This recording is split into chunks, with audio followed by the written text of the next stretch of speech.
Court कचेरी गुड़िक भार कमेवा mediation act को प्रणयन कर कमर्शियल केस गुड़िक अनेक दिन धरी पड़ार फलस्वरूप देशर अर्थनैतिक व्यवस्था तार गोटे गभीर प्रभाव पड़ी से एबर आह्वान होची mediate not litigate.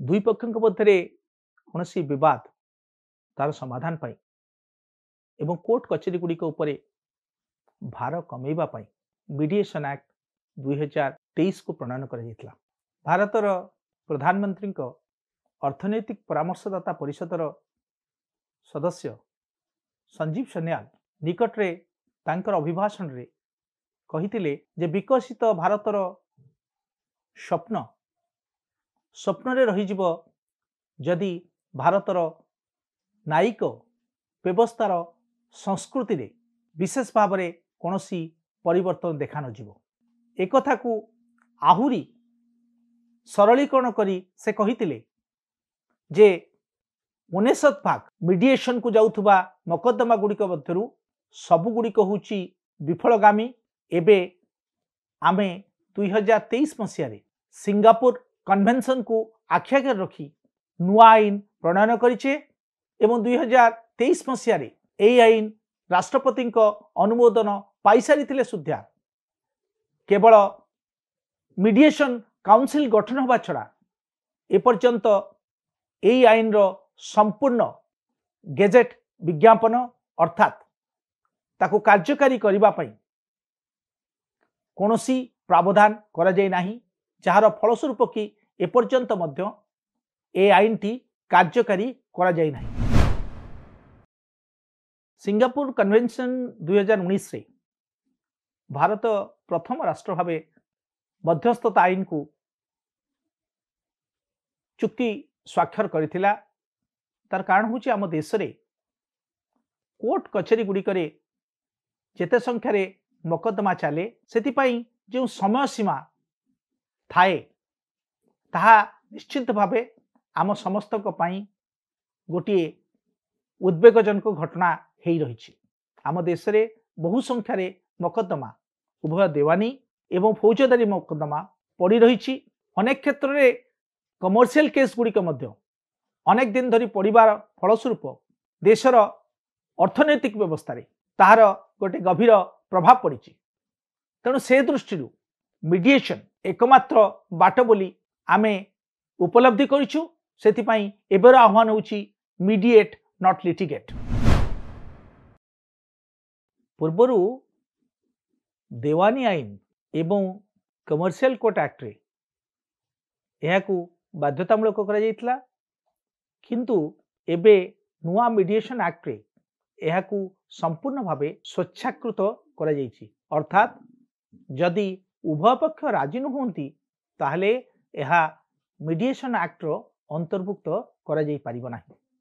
Commercial court क्षेत्र रे पूर्वरु प्री लिटिगेशन स्टेज रे जड़े व्यक्ति को मीडिएशन बाध्यतामूलक करा जायतिला किंतु वर्तमान परिप्रेक्षी रे कमर्शियल कोर्ट रो जो प्रोविजन अच्छी सही एक्ट अनुसार जदि उभय पक्ष राजी हुंती ताहले ताहाकू मध्य मीडिएशन मध्य अंतर्भुक्त करा जाय परिबो। मीडिएशन एक्ट रे गोटे शेड्यूल रही। यही शेड्यूल रे 13 प्रकार रो मकद्दमा को मीडिएशन एक्ट रु बाद दिया जायछि। अर्थात एथिरे minor deities persons with intellectual disability से माने ए मीडिएशन एक्ट रो अंतर्भुक्त हेबे नाही। ठीक सेही भली भाव रे अपराधिक मामला गुड़िक मध्य मीडिएशन एक्ट रो अंतर्भुक्त नुहे।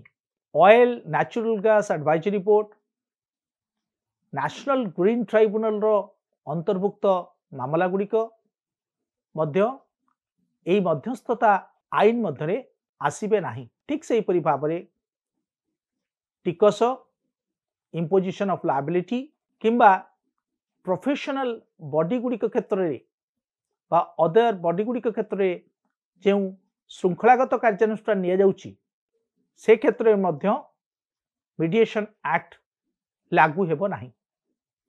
थर्ड पार्टी को इंटरेस्ट तृतीय पक्ष को इंटरेस्ट जे क्षेत्र में उल्लंघन होतबो से क्षेत्र में मीडिएशन एक्ट को इन्वोक करा जाई पारिबो नाही। लोक अदालत रे जो मकद्दमा गुड़िक चली एवं कंटिन्यूअस परमानेंट लोक अदालत रे जो मकद्दमा गुड़िक चली से क्षेत्र में मीडिएशन एक्ट लागू करा जाई पारिबो नाही बोली एही आईन रे स्पष्ट भावे उल्लेख करा जाइछि। मध्यस्थता को शेष करने लगी ए आईन रे मूलतः भावे 120 दिन समय सीमा धार्य कर किंतु उभय पक्ष जदि चाहिए ताहले से माने एई समय सीमा को पुणी 60 दिन को वृद्धि करें अर्थात मैक्सिमम टाइम लिमिट ए आईन रे 180 दिन ही करा जाइछि। मध्यस्थता आईन रे अंतर्भुक्त कौनसी मामला जदि डिसाइड हुए मीडिएटर्स को निकट रे ताहले एक लिखित चुक्तिनामा प्रस्तुत हबो एवं एहाकू कोर्टर डिक्री बा जजमेंट भाव में ग्रहण करा जिवो। किंतु जदि परवर्ती अवस्था रे कौनसी लोक एहाकू चैलेंज करिवे ताहले से क्षेत्र रे तांकू देखैबा को पड़िबो जे एई जजमेंट बा डिक्री मध्यस्थ जहा देइछंती ताहा इम्पर्सनेशन किंबा फ्रॉड माध्यम रे ऑब्टेन करे जाइछि। जदि से कथा को देखै पारंती ताहले ही सही डिक्री को चैलेंज करे जाई परिबो।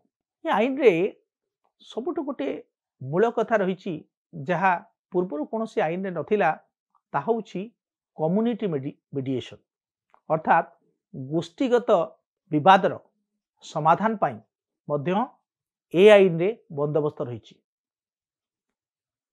एथिपाई जो मानकर योग्यता थिबो से मानकू जिलापाल गोटे पैनेल करिवे बा सब डिविजनल मजिस्ट्रेट मध्य गोटे पैनेल तैयारी करिवे एवं पैनेल रे जने सम्माननीय व्यक्ति विशेष से अंचलर रेसिडेंट वेलफेयर सोसाइटी रो जने जहांकर जने व्यक्ति विशेष जहांकर की साधुता जहांकर की निरपेक्षता